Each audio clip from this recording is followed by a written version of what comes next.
And welcome back into sports. I'm Brandon Green. We have a very special guest in the studio today. Three-time undisputed champ and still undefeated Claressa the Shields. How you feeling, champ? I'm good. How you doing, Brandon? I'm actually doing really good because for the second time in your career, you're going to be fighting at Little Caesars, taking on Vanessa LePage Jonas for the heavyweight title. For a second. It's an amazing feat.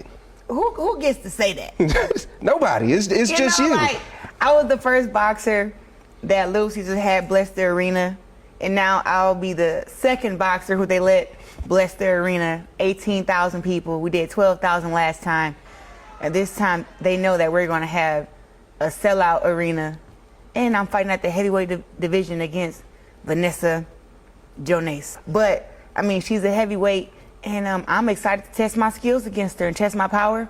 Show her who wanted more up in Detroit. Because let's talk about that a little bit. You moving up 2 weight classes. Why did you want to do that at this point in your career? You know, a couple girls was barking at my tree in the smaller divisions, and I was telling them, come on up a couple weight classes and we can make it happen. Those girls didn't want to do it. So then when it came to the heavyweight girls calling me out, it was like, I wanted to tell them to come down to 160, and then I thought about it. I was like, well, that's kind of hypocritical. You know, you tell the smaller girls to come up, and then they don't come up, so y'all don't fight. But then the bigger girls tell you to come up, and you tell them to come down. So it's like, you know what, I wanted to test myself, and I wanted to be challenged. And I feel like the girls who are at heavyweight hit harder. They're bigger. Vanessa has fought as big as 231 pounds in her professional career. So when we fight, it's going to be fireworks. But I wanted to prove to them, like, I'm not scared to come up to heavyweight from middleweight. You know, Roy Jones did it, so why can't Claressa do it? Because even when you start thinking about the training for this fight, do you focus on hitting the heavy bag more, or is it more so speed, because that's where you'll have the advantage? You know what, I've been saying all week, it's a sweet science to this stuff, you know. Not just in the ring, but outside the ring. So I have like a whole eating regimen. Like I was just telling you, I just had a Starbucks sandwich, but I'm only eating the chicken out of it. I can't eat the bread. It's like I want to be a fit, healthy, strong heavyweight. I don't want to be the heavyweight that eat the burgers and the fries. So I'm eating the healthy food. I'm pushing cars. I'm punching bags. I'm doing push-ups. I'm squatting 250 right now. I'm benching 185. Like, I'm getting my strength up just for this fight. And you know, I got this big old hoodie on, but under this hoodie, I got some muscles under here. You know, if I was to show you what's going on, you'd be like, wait a minute. So I'm not taking these girls lightly, and I'm just making sure that I know I have the skills to be any female boxer in the world, hands down. Skills pay the bills, but I gotta have some power to keep these girls off me. And I believe for the heavyweight division, that's why I'm adding on some of this power, because it's like I may have the skills to outbox her, but what if my punches don't hurt her enough to where I don't get her respect? She's gonna keep coming. So I'm trying to put some more strength on my punches so we can have a really big firework fight.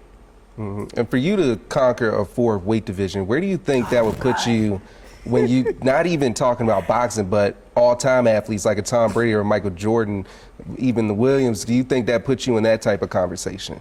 You know, I think I'm in that type of conversation now, but getting my 4th division at only 29 years old, only 15 fights,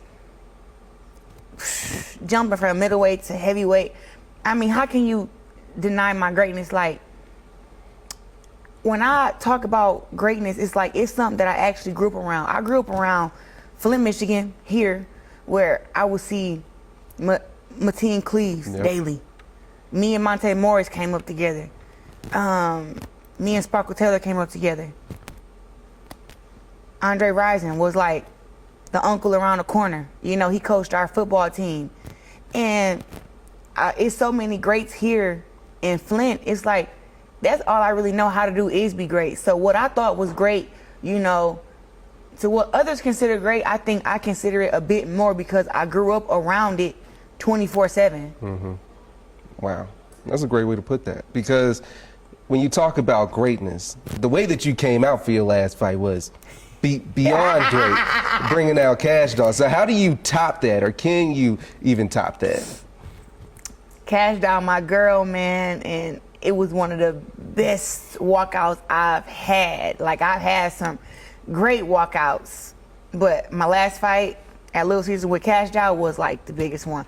I don't know how to outdo that. Now, we are in talks with having some of the female goats walk me out. You already know I'm trying to come big. So we have a few options. Me and my team have reached out to Cardi B, Megan, even some male rappers, Meek Mills. We're really trying to do it big, so I don't know which one is going to happen, but I know that it's going to be hard to outdo walking out with Cash Doll, with the buffs and the outfits. It's going to be hard to outdo, but hey, with this, we just got to come bigger and better. So I'm working on it, and I'll know a week or two before the fight, and maybe I'll announce it then, or maybe I'll just surprise everybody during the walkout. But it's going to be big, though. Because not only do you have the jewelry around your neck, but we got it sitting right here too with the ESPYs and the gold medals. So when you think back on your career and everything that you accomplished, how surreal is it to be in this moment right now? I'm not gonna lie to you, I can't do that. Like when it comes to, like, I like when they run off the list of my accomplishments and things like that, and I be like, you know what, that's cool. But I keep my belts hidden away. I don't really bring my gold medals out. You know, I bring them out for special occasions. This ESPY, I keep it in a trophy cabinet because if I sit there and be like, man, sis, you got 2 Olympic gold medals, bro. Like, you want an ESPY over Gervonta Davis, Shakur Stevens, and Devin Haney. Like, you've been up for the ESPY twice and you finally won it. Like, I have 15 belts at home, but I'm a 13-time world champion, the only 3-time undisputed fighter in the history of boxing, male or female, undefeated. I mean, let me take the glasses off. I box, but I look good. I look good. Oh my goodness. Like, stuff like, and then if I have to take it way, way back, I started off at 11 years old. You know, I was poor as a kid, sexually abused as a child. And to just see how the odds were stacked against me and how I just overcame everything and made it to where I am now, like, I can't think about all that because I'll get emotional and then it makes you feel like, well, you've done enough. And it's like, anybody else in the world would be like, look, you've done enough. You can retire. You're going in the Hall of Fame. You're going to go down as one of the best female boxers in the world, if not the best one. What you doing? But for me, it's like, I have to keep myself to tell myself to keep going, you know, to keep accomplishing more greatness.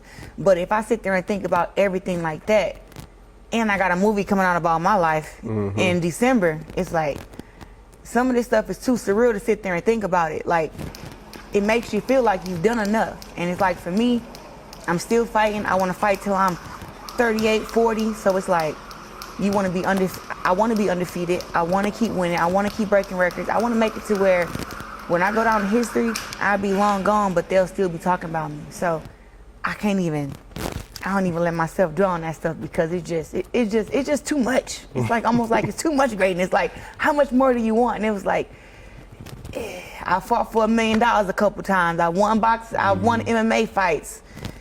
I beat girls at 54, 60, 68. Now I'm going to heavyweight. It's just a lot. So I don't really let myself sit there and think about it. I just tell myself, in a weird way, I say, you ain't done enough yet. You know, you the best, but they comparing somebody else to you. Like, you still got to work. Like, I keep myself in the underdog mentality because that's what helps me train, keeps me motivated, makes me come out and outdo my last performance. Like, that's why I do it, you know. But if sometimes I have my moments where I'm like, girl, you is it. It ain't nobody else better than you. You the one. But sometimes I got to tell myself, well, maybe you're the 1.5, you know. Well, I appreciate you coming in today. One of the greatest to ever put on the gloves, Claressa Shields. That's going to be your look at sports. I'm Brandon Green. Be in the building, July 27th, Little Caesars Arena.